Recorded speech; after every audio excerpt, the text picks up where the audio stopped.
Baik, Assalamualaikum warahmatullahi wabarakatuh. Selamat datang di Peduli Ilmu Official Channel. Nah, dalam video ini kita akan membahas modul 3, bab 1 mengenai kuliner makanan khas daerah. Mari kita belajar bareng-bareng.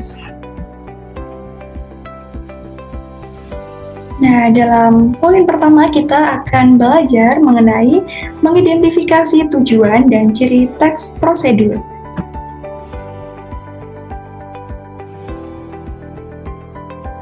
Apa sih itu teks prosedur? Nah, teks prosedur merupakan teks atau naskah yang berisi kegiatan untuk menyelesaikan aktivitas tertentu. Teks prosedur ini digunakan untuk membantu pembaca memahami petunjuk cara melakukan suatu pekerjaan dengan tepat. Jadi berisi mengenai tahapan-tahapan serta langkah-langkah begitu. Misalnya prosedur memasak, kemudian prosedur melakukan sesuatu hal lainnya begitu. Kemudian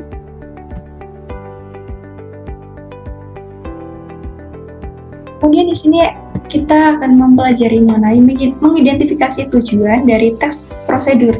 Nah, dalam tujuan ini kita harus membaca teks prosedurnya, kemudian kita harus mengidentifikasi tujuan dari teks prosedur yang dibaca itu apa.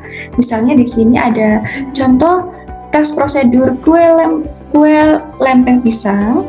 Nah, dalam hal ini kita mengidentifikasi tujuannya, yang mana tujuan tersebut yaitu mengetahui resep dan cara membuat kue lempeng pisang dengan langkah atau prosedur yang urut gitu. Kemudian yang kedua, kita akan mengidentifikasi jenis dari teks prosedur. Jadi, teks prosedur juga terdapat beberapa jenis. Nah, berdasarkan tujuannya, teks prosedur dibagi menjadi 3, yaitu teks prosedur yang berisi cara membuat, kemudian teks prosedur yang berisi cara menggunakan atau memainkan, kemudian teks prosedur cara melakukan sebuah kegiatan atau menyajikan. Dalam teks prosedur yang berisi cara membuat ini, misalnya cara membuat makanan, kemudian cara membuat alat musik, kemudian cara membuat lainnya, misalnya keterampilan apa begitu ya. Kemudian teks prosedur yang berisi cara menggunakan atau memainkan berarti cara memainkan alat musik, cara menggunakan alat begitu. Misalnya menggunakan alat ini, cara menggunakan rice cooker, cara menggunakan hal-hal lainnya begitu ya. Lalu di sini ada teks prosedur cara melakukan sebuah kegiatan atau menyajikan. Misalnya cara melakukan senam, kemudian menyajikan makanan dan lain sebagainya. Lalu dalam poin selanjutnya mengenai mengidentifikasi bahasa dalam teks prosedur.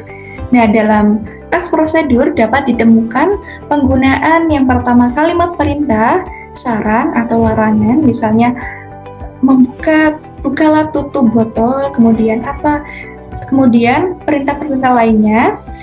Kemudian di dalam teks prosedur juga terdapat saran, misalnya usahakan adonan tercampur dengan sempurna atau saran lainnya gitu. Kemudian di dalam teks prosedur juga memuat larangan, misalnya jangan sampai menggoreng terlalu kering gitu ya. Lalu di sini juga ada kalimat panduan cara membuat atau melakukan kegiatan. Lalu juga di sini ada kalimat yang menunjukkan ukuran, misalnya masukkan garam sebanyak 20 gram, misalnya begitu.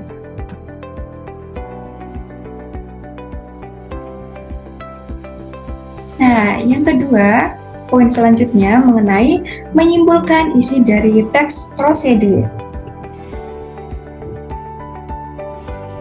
Dalam menyimpulkan teks prosedur, ini kalian harus membaca sebuah teks prosedurnya terlebih dahulu, kemudian simpulkan isinya dengan menyampaikan pokok-pokok isi teks prosedur dan kejelasan petunjuk cara atau langkah membuat atau menyajikan makanan begitu. Jadi harus menyampaikan semua pokok-pokok isi teks prosedur dengan singkat dan jelas. Nah, sampai di sini penjelasan dari saya mengenai teks prosedur. Sekian pemaparan dari saya. Sampai jumpa di video berikutnya. Terima kasih. Wassalamualaikum warahmatullahi wabarakatuh.